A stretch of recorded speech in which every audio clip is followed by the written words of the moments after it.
कैसे हैं आप लोग? हमने कल क्लास 1 में बेसिक चीज़ें डिस्कस की थी और वो थी कि ज्योग्राफी को हम कैसे कंप्लीट करेंगे, कैसे पढ़ेंगे। तो आज है हमारा क्लास नंबर 2। इसमें हम क्या देखेंगे? सबसे पहले तो हम थोड़ी-सी कल का रिकैप कर लें क्योंकि हम लोग अभी शुरू ही कर रहे हैं लोग।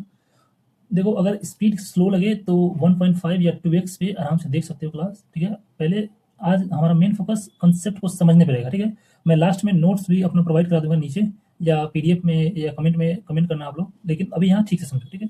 देखो, सबसे पहले सिलेबस हमने देखा था कल, प्रीलिम्स और मेंस दोनों का, और फिर पीवाईक्यू का यूज़ कैसे करना है, और मैंने कुछ दिखाया भी था कि ऐसे जो पीवाईक्यू का यूज़ करके कि इधर से क्वेश्चन सेक्शन वाइज छाँट लेने हैं हमें, ठीक है? और कुछ बेसिक टर्म्स भी मैंने समझाए थे, लेकिन बोला भी था साथ में कि टेंशन नहीं लेना है, आगे भी बताएँगे, ठीक है? तो देखो, बेसिक टर्म्स के लिए ये जो नोट्स है, ये जो मैंने यहाँ पे लगाया हुआ है, इसको यूज़ कर सकते हो, ठीक है? समझने के लिए शॉर्ट नोट्स है ये, ठीक है? अब देखो, इसमें जो चीज़ें आती हैं, एक तो कि हम यहाँ पे आप लोगों को डाउट हो सकता है ये चीज़ में, लैंडफॉर्म्स और लैंडस्केप में हमारा मेन टारगेट है कि 1% भी डाउट नहीं होना चाहिए, एकदम क्रिस्टल क्लियरिटी होना चाहिए। तो देखो, जो लैंड फॉर्म्स होता है, ठीक है, भू आकृतियाँ, पृथ्वी के जो भी प्राकृतिक हमें आकृति देखने को मिलती है, प्राकृतिक संरचनाएं देखने को मिलती है, ठीक है, उसको कहा जाता है लैंडफॉर्म। जैसे कोई घाटी हो गया, कोई पहाड़ हो गया, कोई मैदान हो गया, ठीक है, या कोई आइलैंड द्वीप हो गया, कोई मरुस्थल हो गया, ये जो दिख रहा है कैनियन डेल्टा या जो भी वोल्केनो है, ये सब लैंडफॉर्म्स है। मैंने एक एक नहीं था कि एक यूनिट होता है, एक कोई पार्ट होता है, ठीक है, कोई एक पार्ट, कोई एक नेचुरल पार्ट्स जो पृथ्वी पर बनी हुई है। लेकिन अगर हम उसी चीज को, ठीक है, हम एक बड़े स्केप में देखें, नहीं था कि देखो यहाँ से दूर से, नहीं था कि दूर से, तो देखो यहाँ पे घाटी भी है, यहाँ पे पठार भी है, यहाँ पे पेड़ पौधे भी है, ठीक है, और यहाँ पे कहीं इधर साइड में इधर पहाड़ भी होंगे इधर। तो इन सब को एक साथ अगर लैंड मैंने बड़ी चीज में, और इसमें नेचुरल चीजें के साथ साथ इसमें जो आर्टिफिशियल चीजें हैं जो ह्यूमन ने बनाया है वो भी शामिल हो सकती हैं, ठीक है? तो बस देख लो, एक एक एक यूनिट के रूप में देखेंगे ना हम, जैसे पहाड़, तो ये हो गया लैंड फॉर्म्स। लेकिन अगर हम एक बड़े दृश्य के रूप में देखेंगे तो लैंडस्केप हो गया, ठीक है? और लैंडस्केप में एक बात ध्यान रखने वाली क्या है कि इसमें जो ह्यूमन द्वारा, जो मानव द्वारा निर्मित चीजें हैं, जैसे कि पुल है, सड़कें हैं, ये भी शामिल हो जाती हैं लैंडस्केप में। तो अगर हम वेन डायग्राम के दृष्टिकोण से देखें तो मान लो कि ये बड़ा गोला जो है ये लैंडस्केप हो गया, ठीक है, और ये इसी के अंतर्गत, ठीक है, छोटे छोटे गोले या एक छोटा गोला हो गया लैंड फॉर्म्स, ठीक है, ऐसे समझ लो समझने के लिए। अब हम आगे बढ़ते हैं, हमारा मेन चीज शुरू होगा अभी तो नहीं, लेकिन हम पहले ये देख लेते हैं। देखो, पहले मैं आप लोग को बोल रहा हूँ कि चैप्टर 1 जो है एनसीईआरटी का, वो कोई खास नहीं है, और हम केवल एनसीईआरटी नहीं पढ़ेंगे, हमें एक यूपीएससी के लेवल का पढ़ाई करना है। तो बस मैं चैप्टर 1 का एक नहीं था कि बस ओवरव्यू दे दे रहा हूँ, ठीक है, केवल कुछ जान लेते हैं कोई चीज़ें। सबसे पहले इसमें क्या क्या पढ़नी है, इसमें भूगोल क्या है, मैंने क्यों पढ़ना चाहिए, भूगोल क्या है, और भूगोल की कुछ शाखाएं हैं। मैंने इस बात पर कल जिक्र किया था कि जो भूगोल होता है, फिजिकल ज्योग्राफी होता है, ह्यूमन ज्योग्राफी होता है, और ये जीव भूगोल जो इन्वायरमेंट से जुड़ेगा, और प्रादेशिक रीजनल ज्योग्राफी जैसे कि हम इंडियन पढ़ेंगे। तो ये सारी चीज़ें भूगोल की कुछ शाखाएं होती है, ठीक है। और ये फिजिकल ज्योग्राफी यही हम पढ़ने वाले हैं, इसमें जियोमॉर्फोलॉजी में स्थलाकृति वाली चीज़ है, भू आकृतियाँ, ये सारी चीज़ पढ़नी है, और क्लाइमेटोलॉजी, हाइड्रो। और देखो यहाँ पे एक चीज़ समझो, जो फिजिकल ज्योग्राफी है, मान लो 3 चीज़ें होंगी, ठीक है, उन 3 चीज़ों में से जैसे स्थल मंडल हो गया, जल मंडल, वायुमंडल, और जो जहाँ तीनों चीजें मिलेंगी वो जैव मंडल हो जाएगा। यही इन्वायरमेंट हमें पढ़ना है, यहाँ पे इन्वायरमेंट, ठीक है। मानव भूगोल में हमें कुछ टॉपिक्स पढ़नी है, जब पढ़ेंगे तो देखेंगे ठीक से। इंडियन ज्योग्राफी में क्या पढ़ना है ठीक से देखेंगे, पढ़ेंगे तो। और फिर बताया गया कि भूगोल का महत्व क्या है, ठीक है। और तो देखो, भूगोल क्यों पढ़ना चाहिए भाई? भूगोल हमारे आसपास जितने भी चीजें हैं, आप जो कपड़ा पहने हुए हैं वो भी आपके भूगोल की वजह से ही है। आपको सर्दी लग रही है, आपके भूगोल की वजह से। आप क्या भोजन करते हैं, आपका जो जहाँ की लैंडस्केप क्या है, स्थलाकृति कैसी, जमीन कैसी है, खेती कैसी होती है, उस हिसाब से आप भोजन करते हैं। हमारी जो आदतें बनी हुई हैं वो भूगोल की वजह से बनी हुई है। इसका मतलब क्या, ये कहाँ पे आती है? रोटी, कपड़ा, मकान, आदत, खान पान, वेशभूषा, कल्चर। हमारा कल्चर डिसाइड करता है भूगोल, इसलिए भूगोल पढ़ना चाहिए, ठीक है। और भूगोल क्या है ये तो कल मैंने बता ही दिया था, और आज इसमें भी एक तरह से है ही कि भूगोल क्या है। तो ये सारी चीजें देख लेना। और संकीर्ण पृथ्वी का वर्णन, या और पृथ्वी और मानव का अंतर संबंध का अध्ययन। तो ये बेसिक चीजें होंगी, ठीक है। चैप्टर 1 आप खुद से पढ़ लेना, इसमें ऐसी कोई चीज नहीं है जो बताया जाए, ठीक है, या समझाया जाए। बहुत बेसिक सा चैप्टर है, इसके टेक्निकलिटीज में नहीं घुसना है। चैप्टर 1 के एकदम नॉर्मल जो चीज दिया हुआ है चैप्टर 1 में, बस उसी को पढ़ के आगे बढ़ना है। देखो, हम आज से शुरू करते हैं एस्ट्रोनॉमी। और यहाँ पे एनसीईआरटी में बहुत कम चीज़ें दी हुई हैं, लेकिन यूपीएससी के हिसाब से हमें और भी चीज़ें पढ़ने की जरूरत है। तो बस आराम से बैठे रहिए और यहाँ पे देखिए। देखो, हमें पढ़ना है इतनी सारी चीज़ें। एक तो ब्रह्मांड की उत्पत्ति पढ़ना है, और साथ साथ सौर मंडल की उत्पत्ति पढ़ना है, और जो सौर मंडल में जो भी चीज़ें हैं, जो सूर्य है, मतलब तारे के बारे में पढ़ लेंगे, साथ में सूर्य पढ़ लेंगे। फिर और भी जो चीज़ें हैं, ग्रह ग्रह, वो सारी चीज़ें मैंने कल बताया था, ये सारी चीज़ें पढ़नी है। आज हम पढ़ते हैं ये ब्रह्मांड की उत्पत्ति, ठीक है, और ब्रह्मांड की उत्पत्ति का सिद्धांत। तो देखो, एनसीईआरटी में हमारा ये तो तारा वाला है, ये तो नहीं है। एनसीईआरटी में हमारा ये और बस ये दिया हुआ है, आज इसमें बताया हुआ है क्या है।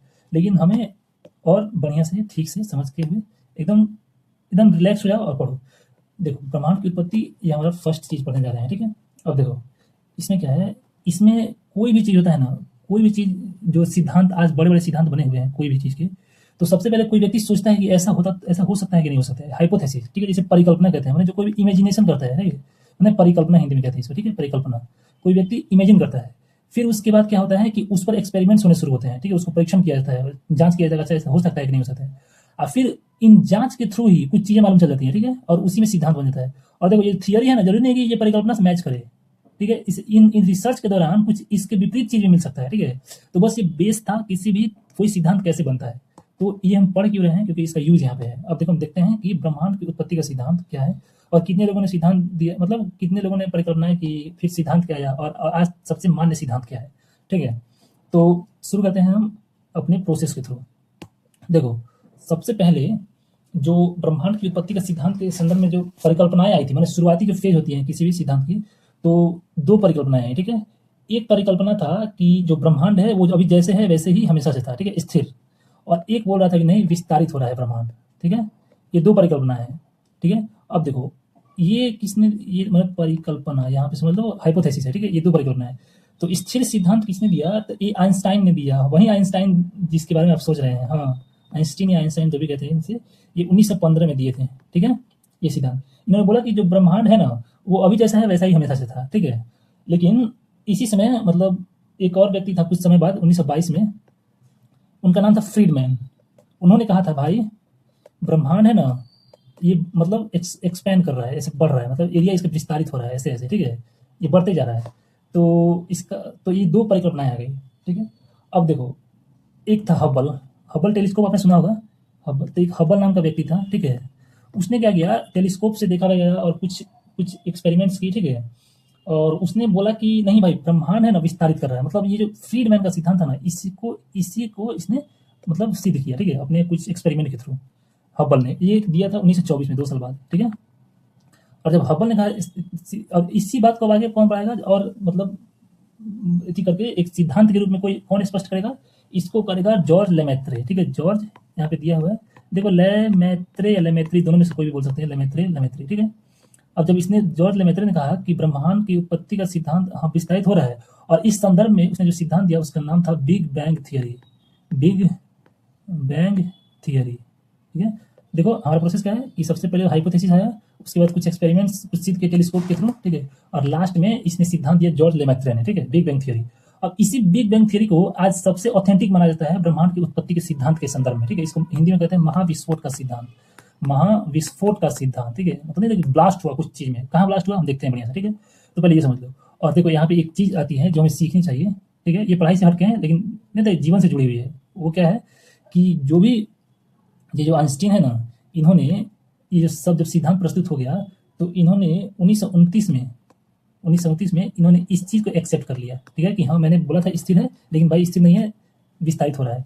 देखो जो महान व्यक्ति होता है, ठीक है? उनकी पहचान होती है ना कि अगर आपके बात जो आप बोल रहे हैं, ठीक है? उसके विपक्ष में भी अगर कोई सटीक तर्क मिले या कोई सटीक प्रमाण मिले, तो आप उस चीज़ से अपना मुँह ना फेरें, ठीक है? उस चीज़ को एक्सेप्ट करें और अपनी गलतियों को भी एक्सेप्ट करें, ठीक है? और अपनी जो विचार है उसे बदल भी सके, ये होती है महान व्यक्ति की पहचान। तो हमें आइंस्टीन से सीखना चाहिए। आइंस्टीन ऐसे ही महान नहीं है, कोई व्यक्ति बहुत स्तरों पे महान होता है, ठीक है? तब जाकर अंततः महान सिद्ध होता है। तो समझ लो, बस हटाओ। और जॉर्ज लेमैत्रे ने जब महाविस्फोट का बिग बैंग थ्योरी दिया, तो इसी थ्योरी को के बहुत सारे टेस्ट हुए, परीक्षण हुए, लेकिन आज इसे ही सबसे ऑथेंटिक माना जाता है, ठीक है?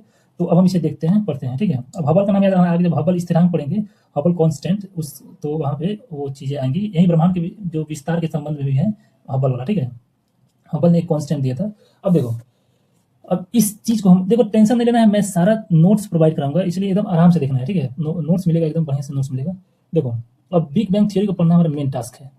बिग बैंग थियरी माने हिंदी में महाविस्फोट का सिद्धांत। अब देखो, महाविस्फोट का सिद्धांत क्या कहता है कि एक टाइम था 13.7 billion years ago, 13.7 billion years ago, मतलब अरब वर्ष पहले, ठीक है? एक पॉइंट ऑफ सिमिलैरिटी था, मतलब समझ लो एक ऐसा गोला था, ठीक है? एक ऐसा गोला समझ लो, इसका जो टेम्परेचर था और इसका जो डेंसिटी था वो अनंत था, मतलब ये बहुत घना, बहुत गर्म, बहुत ज़्यादा मतलब गर्म था, ठीक है? अब जब ये एक्सट्रीम पर चला गया, गर्म होगा, ठीक है? चरम पर चला गया, ठीक है? तो इसमें ब्लास्ट हुआ, मतलब बैंग नहीं था, विस्फोट हुआ, इसमें हुआ विस्फोट। और इस विस्फोट के बाद क्या क्या हुआ, तो इस विस्फोट से देखो पहले तो सब कुछ रुका हुआ था एक तरह से, ठीक है। टाइम का जो कंसेप्ट आया, समय की संकल्पना है, ठीक है, समय। अब इसी विस्फोट से, अब मतलब एक जगह रुका हुआ था, जब ब्लास्ट होगा तो क्या होगा, ब्लास्ट होने के बाद होगा एरिया बनेगा, ठीक है। तो समय के साथ स्थान की जो संकल्पना आई, ठीक है, स्थान के साथ। अब जो एनर्जी, इस विस्फोट से जो एनर्जी निकला, एनर्जी जो ऊर्जा निकला, ठीक है, ऊर्जा क्या हुआ कि इसका एक हिस्सा ऊर्जा और हिस्सा नहीं था कि मैटर में बदल गया, एनर्जी बदल गया मैटर में। और एक चीज आप लोगों ने आइंस्टाइन का सिद्धांत जानते ही होंगे, ई बराबर M C square, E equal to M C square. जो एनर्जी है वो मास का ही एक फॉर्म होता है, ठीक है। तो इसका मतलब ये चेंज हो सकता है इसमें, ठीक है। तो ये जो जो मतलब एनर्जी है वही मैटर, मैटर मतलब मास, ठीक है। तो समझ लो कि एनर्जी का एक हिस्सा क्या हुआ, मैटर में चेंज हो गया, मास में चेंज हो गया, ठीक है। अब देखो, अब क्या होगा कि जब विस्फोट हो गया, ये सारी संकल्पनाएं आ गई, ठीक है। तो इस विस्फोट के बाद नहीं था कि ऐसे ऐसे कई ऐसे ऐसे मतलब विस्फोट हो यहाँ पे, तो ये ऐसे ऐसे फैल फैल गया, ठीक है। ऐसे ऐसे धूल कण ऐसे ऐसे फैल फैल गया, हाइड्रोजन गैस और धूल ऐसे फैल फैल गया। तो समझ लो कि बहुत सारा फैला हुआ है विस्फोट के बाद। तो इसी में से इसको लाओ और इसको हम ठीक से समझते हैं, एक एक को उठा लो और उसको हम समझते हैं। तो एक को उठा लो और उसको हम समझते हैं, तो क्या समझते हैं कि समझ लो कैसे हाइड्रोजन गैस है और कुछ धूल कण है, ऐसे ऐसे फैले हुए हैं, ठीक है, ऐसे फैले हुए हैं। और जब ये धूल कण फैले हुए हैं तो इनका क्या होगा, ये करोड़ों सालों तक, ठीक है, इसमें ग्रेविटेशनल फोर्स ऐसे लगते जाएगा, ग्रेविटी ऐसे, ये दोनों धीरे धीरे एक एक पास आएंगे, ठीक है, और फोर्स ऐसे लगेगा। और जब फोर्स लगेगा तो इसके बीच में धीरे धीरे धीरे धीरे क्या होगा कि जो हाइड्रोजन है ना, वो प्रेशर मैंने ग्रेविटी में आके नहीं था कि दबाव के थ्रू इसमें क्या होगा, हाइड्रोजन और हाइड्रोजन मिल मिलकर हीलियम में बदलेंगे, मतलब संलयन हो जाएगा, ठीक है, फ्यूजन हो जाएगा। और यहाँ पे हीलियम में बदलेगा तो एनर्जी यहाँ से भी निकलेगा, ठीक है, मतलब लाइट निकलेगा, तो यहाँ पे समझ लो यहाँ से एनर्जी निकल गई, ठीक है। तो ये जो बीच में बनेगा ना, ये बनेगा तारा, स्टार, ये बनेगा स्टार। तो जब तारा की उत्पत्ति बढ़ेगा ना, तो ये पूरी तरह से सेम चीज काम करेगा, ठीक है। तो बस बिग बैंग समझ रहे थे, पहले बिग बैंग समझो, ठीक है। तो जब तारा बन गया, अब देखो क्या, एक संवेग संरक्षण के सिद्धांत पड़े हो गए, ठीक है, संवेग संरक्षण का मोमेंटम, ठीक है। अब जब एंगुलर मोमेंटम में क्या होगा, जब कोई चीज घूमती रहेगी, ठीक है, तो एम वी और आर, तो यहाँ पे हमें बस वी और आर से मतलब है, ठीक है। जब यहाँ पे ग्रेविटी लग रहा है तो जो इसका मान लो रेडियस इतना बड़ा है, ठीक है, तो धीरे से इसका रेडियस छोटा भी होगा, ठीक है, समझ लो इसका रेडियस छोटा हो गया। तो जब रेडियस छोटा होगा तो ये तो संवेग संरचना, ये और ये बराबर होना चाहिए। तो मान लो अगर आर छोटा रहता है, वी बढ़ेगा, तो जब इसका वेग है ना, इसका घूमने का वेग जो है बढ़ने लगेगा, ठीक है। और जब घूमने का वेग बढ़ने लगेगा तब क्या होगा, तो एक सेंट्रीफ्यूगल फोर्स लगता है, अब केंद्रीय बल, और अब केंद्रीय बल के थ्रू ये ऐसे छल्ले बनेंगे, बीच में मान लो तारा बन गया यहाँ पे, ठीक है। अब तुम ही समझो 13.7 है ना, और ये तारा बनेगा लगभग 5 करोड़, मतलब 5 यही बिलियन ईयर अगो, ठीक है, अरब वर्ष पहले। तो समझ रहे हो लगभग 8 बिलियन ईयर्स का समय लगा है, ठीक है, तारा बनने में। तो ये जो दिख रहा है कि ये जो धूल कण है कैसे मिलकर तारा बन गए, तो इतना लंबा गैप टाइम भी है, ठीक है। तो उसमें टेंशन नहीं लेना, बस इसको देखना है। जब सूर्य बन गया तो सेंट्रीफ्यूगल फोर्स के थ्रू जब घूमने लगा गोल गोल, ठीक है, और अब केंद्रीय जब बल लगा इसमें, तो ये ऐसे छल्ले के रूप में बनने लगा, ठीक है। और ये भी क्या है, वही धूल कण, कुछ कण आपस में जुड़े हुए थोड़े थोड़े ग्रहाणु के रूप में, पार्टिकल्स के रूप में ऐसे बन गए हैं। अब ऐसे ऐसे चारों तरफ ऐसे पार्टिकल्स के रूप में बने हुए हैं, ऐसे गोल गोल ऐसे ऐसे ऐसे ऐसे ऐसे राउंड के रूप में, ठीक है। अब इन्हीं राउंड में, ठीक है, क्या होगा कि धीरे से यहाँ पे मान लो कि 2 जुड़ गया तो एक ग्रह बन जाएगा, तो इसी को कहेंगे ग्रह, प्लेनेट, ठीक है। कुछ नहीं बनेगा तो ऐसे ही घूमते रहेगा, हम देखेंगे जब हम सौर मंडल पढ़ेंगे, अभी इसी सेक्शन में पढ़ेंगे, ठीक है। तो हम हमारा इमेज क्या होगा कि समझ लो बीच में सूर्य है ना, और यहाँ पे बुध है, शुक्र है, पृथ्वी है और मंगल है, उसके बाद पूरे क्षुद्र ग्रह छोटे छोटे ऐसे ऐसे ऐसे ऐसे ऐसे ऐसे ऐसे ऐसे बने हुए हैं, ठीक है। फिर बृहस्पति है, ठीक है, और फिर शुक्र, वैसे करके इधर आगे ग्रह है, ठीक है। तो हम बस यहाँ देखते हैं कि क्या हुआ, यहाँ पे हम समझ गए ना कि ऐसे होगा। अब देखो सूर्य बन गया, ठीक है, और ग्रह बन गए, और जो भी होना था वो सब चीज हो गया, ठीक है। एनर्जी के थ्रू ही ब्रह्मांड का जो विस्तार हो रहा है वो हो रहा है, और अब ब्रह्मांड बन गया, मतलब तारे बन गए, ग्रह बन गए, प्लैनेट्स बन गए, और सारी चीजें जो भी चीजें बननी थी वो सब चीज बन गए। तो इस यही एक प्रोसेस है ब्रह्मांड की उत्पत्ति का, सीधा ब्रह्मांड बन गया। तो ब्रह्मांड में है क्या, अब इससे हमें निकलता है कि ब्रह्मांड में है क्या। तो हम लोगों ने कल पढ़ा था ब्रह्मांड क्या है, तो मैंने वहां पे बताया था कि डिटेल में आगे आएगा तो बताऊंगा। अब देखो डिटेल है क्या, कि ब्रह्मांड को कोई सीमा तो नहीं, लेकिन समझ लो कि ऐसे एक एरिया है, ठीक है, मैंने पूरी जो यूनिवर्स है उसके बात हो रहा है। और यूनिवर्स में जब विस्फोट हुआ, ठीक है, यहाँ पे मान लो जब विस्फोट हुआ तो ऐसे ऐसे फैल गया, ठीक है, ऐसे ऐसे समझ लो कुछ कुछ फैल गया, जो बाद में आकर एक इकट्ठा हुआ है, ठीक है, ऐसे ऐसे मान लो फैला और बाद में आकर इकट्ठा हुआ है, और सबका बीच में तारा है, ठीक है, बीच में तारा है। और जो एनर्जी है जो इसको फैला रही है, अभी ये आकाश, दो आकाश गैलेक्सीज को फैला रही है, वो एनर्जी है, ठीक है। और समझ लो कि मान लो ये सूर्य है ना, तो हम लोग अभी जितना रिसर्च कर पाए, इतना ही देख पाए, इतना ही सुन पाए, इतना ही समझ पाए, तो समस्त, ठीक है, जो भी एनर्जी और मैटर है, जो एनर्जी इसमें जो एनर्जी एक दूसरे को धक्का दे रहा है, फैला रहा है, और मैटर जो दिख रहा है, ये जो मैटर, समस्त एनर्जी और मैटर जो टाइम एंड स्पेस में है, टाइम और स्पेस में जो उपस्थित ये समस्त एनर्जी और मैटर है, उसी को ब्रह्मांड कहा जाता है। ठीक है। अब वो जो एनर्जी और मैटर है वो दृश्य भी हो सकता है और अदृश्य भी हो सकता है। मतलब इतना तक ही हम देख पाए हैं। ठीक है, समझ लो एक तरह से 4% ही जो जो यूनिवर्स का 4% ही हम देख पाए हैं, इसी को विजिबल यूनिवर्स कहते हैं। ठीक है, समझो, इसी को विजिबल यूनिवर्स कहते हैं। और जो हम नहीं देख पाए इसे इनविजिबल। और यहाँ जो एनर्जी और मैटर है इसी को डार्क एनर्जी और डार्क मैटर कहा जाता है। ठीक है, तो बस ऐसा एक इमेजिनेशन करो और ज़्यादा टेंशन लेने की जरूरत नहीं है। हम देखते हैं आगे कैसे करना है। ठीक है, अब समझो, बिग बैंग थ्योरी समझ गए। अब एक सिंपल लैंग्वेज में बता दे रहा हूँ क्या क्या हुआ है। तो सबसे पहले क्या हुआ, जॉर्ज लेमेत्र ने कहा था कि 1317 वर्ष एक पॉइंट ऑफ सिंगुलैरिटी था जिसका डेंसिटी और टेम्परेचर बहुत अधिक था। ठीक है, और जब इसमें विस्फोट हुआ तब क्या हुआ कि मतलब ये जब अपने क्रिटिकल सिस्टम से इसमें विस्फोट हुआ, और विस्फोट हुआ तो जो एनर्जी निकला उसी एनर्जी के सहारे इसके सारे पदार्थ ऐसे फैलने लगे। ठीक है, विस्तारित होने लगा, और इसी से विस्तारित होते हुए ब्रह्मांड के सिद्धांत या विस्तारित होते हुए ब्रह्मांड का जन्म हुआ। तो अभी जो ब्रह्मांड है वो विस्तारित हो रहा है। ठीक है, अब इसी को बेस बना के अन्य सिद्धांत, ये सबसे ऑथेंटिक सिद्धांत है। ठीक है, इसी को बेस बना के अन्य सिद्धांत आएंगे।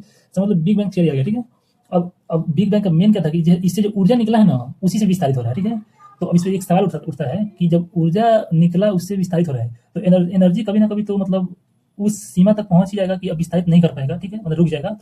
तो विस्तार जब रुकेगा ना, ठीक है, तब फिर ग्रेविटेशन फोर्स काम करेगा, और जब ग्रेविटेशन फोर्स काम करेगा तो बिग क्रंच, माने जब ये जो फैला हुआ सारा ब्रह्मांड था, ठीक है, ये जो सारा ब्रह्मांड फैला हुआ था ये फिर तो ऐसे क्रिटिकल स्टेज में आ सकता है।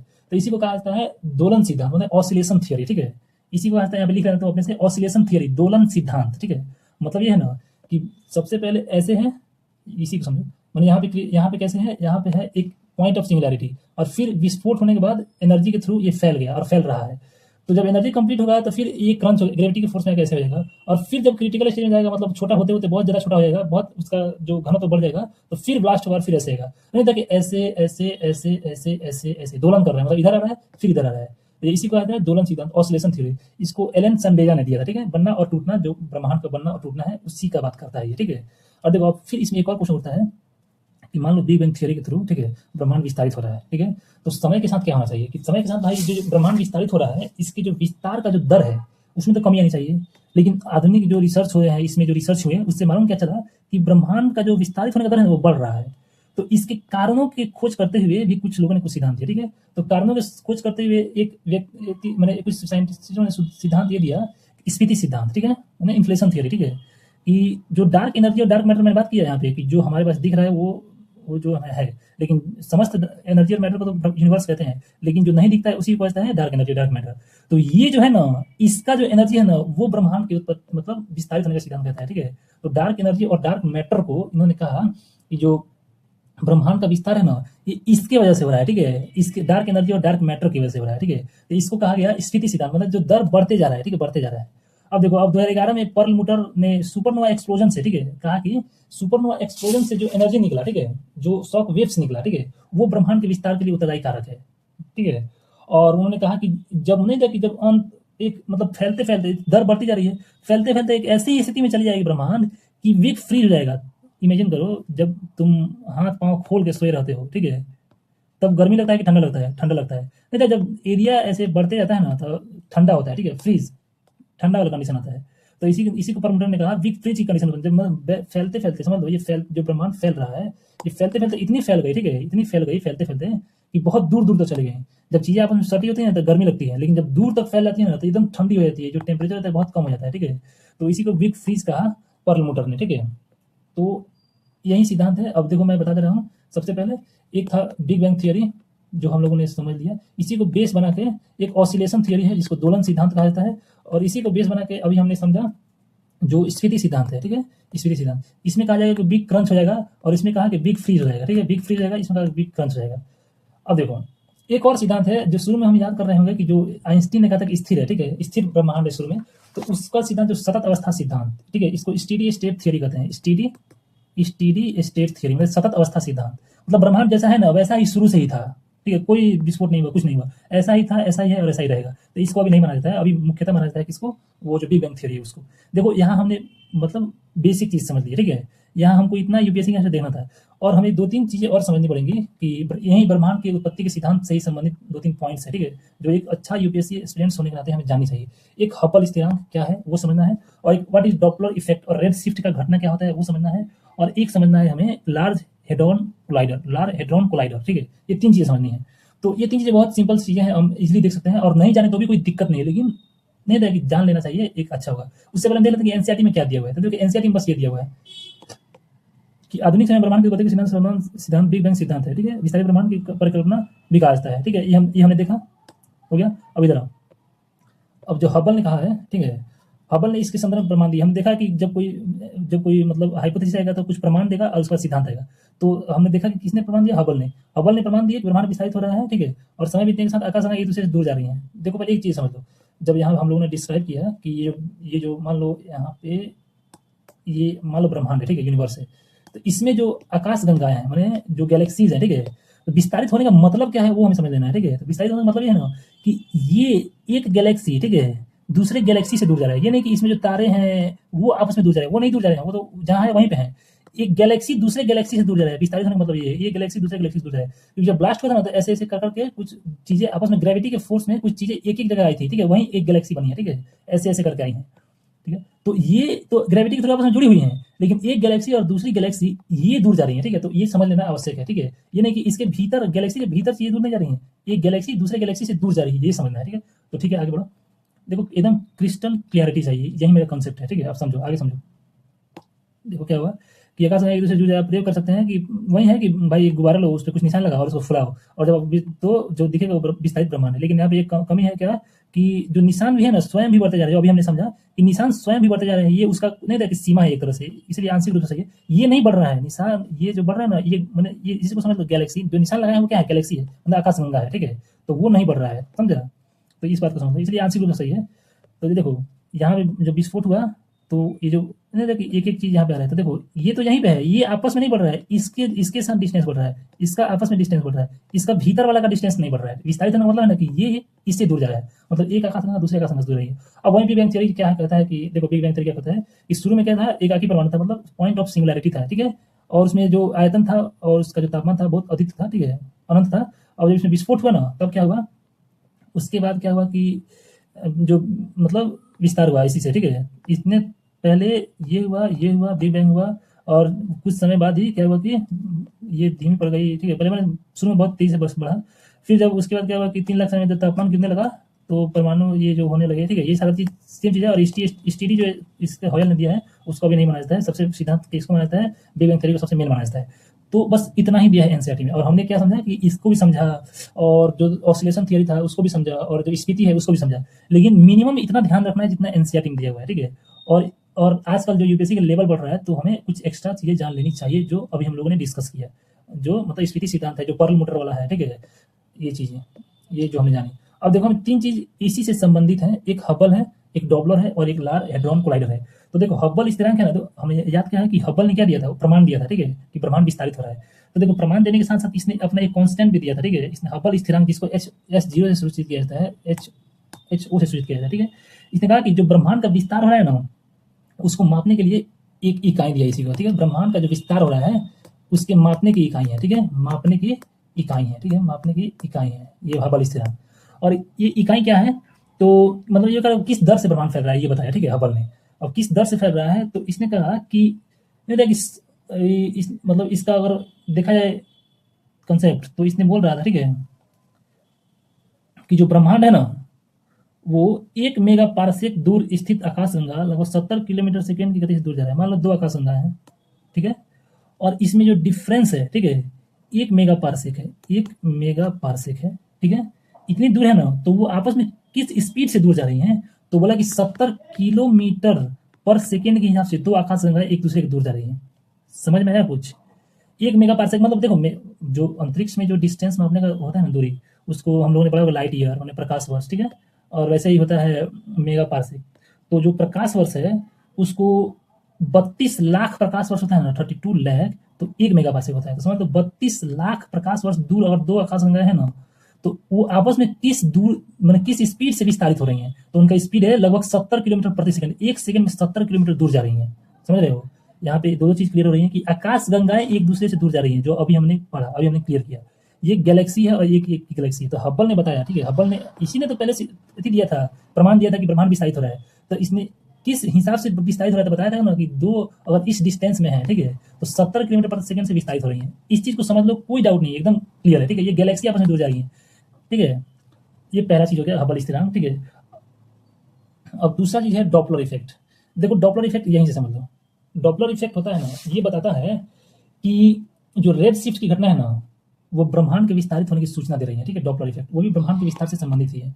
और रेड शिफ्ट की घटना क्या है, तो कोई देखो समझ लो कि ये प्रकाश स्रोत है, ठीक है, और ये हम है। तो अगर प्रकाश स्रोत हमसे दूर जा रहा है, मतलब विस्तारित हो रहा है ना, तो जो इससे निकलने वाला लाइट है ना, तो इसका रेड लाइट हमारे पास पहुंच पाएगा, ठीक है, रेड। तो इसी को रेड शिफ्ट कहा जाता है, ठीक है। ये मतलब मैंने बहुत जनरल टर्म बता दिया है। मतलब गतिशील जब वस्तु होता है ना, तो उससे जो लाइट निकलता है वो ब्लू होगा या रेड होगा, ठीक है, जो हमारे पास पहुंच रहा है उसी को रेड शिफ्ट कहा जाता है, ठीक है। मतलब इससे बस ये समझ लो कि रेड जो डॉपलर इफेक्ट है, इसमें रेड शिफ्ट का जो घटना है ना, इससे ब्रह्मांड के विस्तारित होने की जो सूचना है वो हमें मिलती है, ठीक है। बस इतना जानो, रेड शिफ्ट। और कुछ पढ़ना होगा तो इंटरनेट पे जाओ या आराम से पढ़ो, या चैट जीपीटी पे जाओ। मैं दिखा रहा हूँ अभी चैट जीपीटी का यूज कैसे करते हैं, ठीक है। मतलब जो चीजें डिफिकल्ट हो उसको ईजी कैसे बनाते हैं। देखो अब हमें पढ़ना है एक लार्ज हेड्रॉन कोलाइडर। तो इसको बस ऐसे समझो कि एक पाइप की तरह बनाया गया है, ठीक है, ऐसे। और ये कहाँ पे है, तो ये फ्रांस और स्विट्जरलैंड की सीमा पे, यहाँ पे देख लो, मान लो यहाँ फ्रांस है और यहाँ पे स्विट्जरलैंड है, उसकी सीमा पे, ठीक है। जेनेवा में क्या किया गया है कि एक अंडरग्राउंड टनल बनाया गया है, ठीक है। उसमें एक बहुत ऐसे विस्तार तरह से पाइप है, उसका अंदर का सीन ऐसे कुछ समझ लो, ठीक है, ऐसे। और उसमें क्या किया गया है कि प्रोटॉन, जो प्रोटॉन होते हैं, मान लो कोई यहाँ पे देख लो, मान लो एक एटम है, ठीक है, एटम है मान लो। और एटम में क्या होता है, न्यूट्रॉन होता है, प्रोटॉन होता है, इलेक्ट्रॉन होता है। तो नाभिक होता है ना, उसमें जो द्रव्यमान, अगर आप साइंस पढ़ा होगा आप लोगों ने, तो द्रव्यमान क्या होता है, हम लोग नाभिक नाभिक वाला से कर देते हैं, ठीक है। जो प्रोटॉन, जो एटॉमिक नंबर होता है उसका 2 से गुना कर देते हैं, तो हमारा जो मास निकल जाता है, ठीक है। तो बस ये समझो कि जो, मतलब क्या बोलते हैं, कि जो प्रोटॉन है ना, प्रोटॉन, उसको आपस में टक्कर कर, दो प्रोटॉनों को टक्कर कराया जाता है, ठीक है। यहाँ पे देख लो, ये प्रोटॉन आ रहा है और ये प्रोटॉन आ रहा है। ये जो बना हुआ है साइकिल, ये जो पाइप बना हुआ है, ठीक है, इसी में इधर से प्रोटॉन मारा जाएगा, इधर से प्रोटॉन, और दोनों जब टक्कर होगा ना, तो इससे कुछ चीजें निकलेंगी, ठीक है। तो उसी चीज से जो ये मतलब जब ये बिखरते हैं, ठीक है, टक्कर जब होती है ना, तो जो इसका जो मूलभूत कण है, ठीक है, प्रोटॉन भी किसी ना किसी चीज से बना हुआ है, ठीक है। हमें अभी तक मूलभूत कण किसको मानते थे, हम मानते थे इलेक्ट्रॉन, प्रोटॉन, न्यूट्रॉन। लेकिन प्रोटॉन भी, ठीक है, किन्हीं अन्य सूक्ष्म पार्टिकल से बने हुए हैं, जिन्हें क्या कहते हैं, हिग्स बोसॉन, गॉड पार्टिकल, ठीक है, कहते हैं। तो इसी चीज को समझना है हमें, ठीक है। इसी को लार्ज हेड्रॉन कोलाइडर कहा जाता है। मतलब नहीं था कि जो ब्रह्मांड, जो बिग बैंग थियरी हुआ था, उसको समझने के लिए एक्सपेरिमेंट किया गया, ठीक है। और ये बहुत बड़ा साइंस प्रोजेक्ट है, इसे अभी भी यूज किया जाता है, ठीक है। पार्टिकल एक्सेलरेटर है, ठीक है। अब देखो इसको इसको अगर समझने में दिक्कत हो तो कैसे इजीली समझा जाए, तो बस सिंपली चैट जीपीटी पे जाओ, ठीक है। पहले समझ लो ये पढ़ क्यों रहे हैं, पढ़ इसीलिए रहे हैं क्योंकि हमें जो ब्रह्मांड का विस्तारित होने का सिद्धांत बिग बैंग थियरी है, उसी को समझना है, ठीक है। मतलब उससे जुड़ा हुआ चीज है ना ये तीनों, इसीलिए इन चीजों को हम पढ़ रहे हैं। और यूपीएससी के हिसाब से आजकल थोड़ा सा मतलब एक स्टेप आगे बढ़ के पढ़ना ही पड़ेगा, एक दो स्टेप पीछे से रहने से कुछ नहीं होगा। सिंपली अगर कोई टर्म आ रहा है तो जाओ उस डाउनलोड करो, और यहाँ पे चैट जीपीटी पे डालो, मैं दिखा रहा हूँ एक्सप्लेन करने के लिए।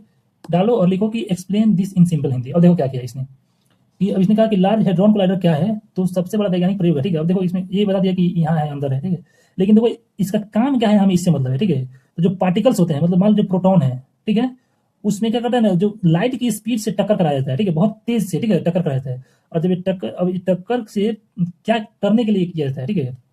तो जो ब्रह्मांड की शुरुआत कैसे हुई, यही तो हम पढ़ रहे हैं, इसलिए तो हम इसको पढ़ रहे हैं, लार्ज हेड्रॉन कोलाइडर को। इसकी उत्पत्ति पर, या पदार्थ कैसे बनते हैं, डार्क मैटर क्या है, जो कण के मूल नियम है, जो पार्टिकल्स होते हैं ना उसके रूल्स क्या होते हैं, ये समझने के लिए कराया गया, ठीक है। और देखो अब इसमें क्या होता है कि मान लो कि एक, इसमें वही बताया गया है कि एक ऐसी पाइप है, ठीक है, उसमें ऐसे टक्कर कराया जाता है, ठीक है। और टक्कर कराया जाता है, हो गया, और इससे जो ये होता है बिग बैंग जैसी स्थिति बनता है, सूर्य से तापमान इसके अंदर ज़्यादा होता है, बस ये समझ लो। तो इसमें हो गया, समझ गया। टक्कर का निष्कर्ष क्या निकलता है, तो टक्कर से निष्कर्ष निकलता है ये कि टक्कर के बाद बहुत सारे छोटे कण निकलते हैं, ठीक है, दिख रहा है, प्रोटॉन भी टूटता है, ठीक है। प्रोटॉन से भी एक, मतलब इसका जो टक्कर होता है इससे कुछ निकलता है, ठीक है, उसी को कहा जाता है हिग्स बोसॉन, ठीक है। और उस वो क्या हुआ है कि इससे जो है ना कणों की पहचान करते हैं वैज्ञानिक, ठीक है, समझ गए। तो इसी को लार्ज हेड्रॉन कोलाइडर कहा जाता है। ये दिख रहा है कि जब दो प्रोटॉन टक्कर होंगे, ठीक है, तो इससे कुछ निकल रहा है, बोसॉन निकल रहा है, क्वार्क निकल रहा है, ठीक है। तो यही है कि जो जो मूलभूत कण है ना, इस प्रयोग से क्या निकला कि जो ब्रह्मांड की जितने भी वस्तु है उसमें जो द्रव्यमान आया है कहाँ से आया है, तो मतलब वही हुआ कि जो पदार्थ के अंदर जो न्यूक्लियस है इसमें मानते थे न्यूट्रॉन और प्रोटॉन है, और इस यही मेन इसका 99.9% जो इसका जो द्रव्यमान है ये न्यूक्लियस में होता है, नाभिक में होता है। तो हम इसको भी ये जो न्यूट्रॉन है ना या प्रोटॉन है ना, जो प्रोटॉन, तो ये भी किसी ना किसी ये भी किसी किसी चीज से मिलकर बना हुआ है, ठीक है, इसी टक्कर से मालूम चला, ठीक है। मतलब एक्सेलरेट, बस इतना पढ़ना था हमें। और देखो अगर ये समझ में ना आए तो चैट जीपीटी पे जाओ, वैसे यूज करो, यूट्यूब पे जाओ, सर्च मारो, ठीक है। डॉपलर इफेक्ट तो बहुत ईजी है, कोई दिक्कत नहीं है। हबल स्थिरांक तो हम लोगों ने देखा, हबल नहीं बताया है कि कैसे फैलता है। तो वो अपना एक कांस्टेंट है कि दो गैलेक्सी अगर 1 मेगा पार्सेक की दूरी पे है तो 70 किलोमीटर पर सेकंड के हिसाब से दूर जा रहे हैं, मतलब ब्रह्मांड जो विस्तारित हो रहा है ये हो रहा है विस्तारित, ठीक है। तो हो गया। अब इससे अब आगे हम देखेंगे, ये तो हम लोगों ने देख लिया, अब हम देखेंगे क्या कि सौर मंडल की उत्पत्ति कैसे हुई। अगर ये क्लियर है जो अभी हम लोगों ने पढ़ा तो ये एकदम क्लियर हो जाएगा, और उसके बाद सौर मंडल वाला सेक्शन एकदम क्लियर हो जाएगा, ठीक है। तो मैं अभी इतना ही रह रहा हूँ क्योंकि इसमें ज़्यादा समझाना था, ठीक है। तो इसको पहले क्लास करो, ठीक है। कल आएगा ये, और एक दिन में हम लोग इसको देख लेंगे, ठीक है। 30 तो मैंने 2-3 क्लास बोला था, 3 क्लास में हम इसको समझा दे रहे हैं, क्लियर कर ले रहे हैं, ठीक है। चलो मिलते हैं कल। टेंशन नहीं लेना है, एकदम रिलैक्स हो जाओ, ठीक है। अगर दिक्कत होगा तो जब कल नया चैप्टर शुरू करूंगा तो 5 मिनट में इसको भी एक्सप्लेन कर दूंगा, ठीक है। चलो एकदम मस्त होकर पढ़ना है, और इसको पढ़ने के बाद बस एनसीईआरटी का बुक लेना है, ठीक है। और बस एक पेज, देखो एक पेज भी नहीं है, इतना, और ये समझ लो यहाँ पे आ जाएगा, ठीक है। मतलब एक पेज लगभग पढ़ लेना है।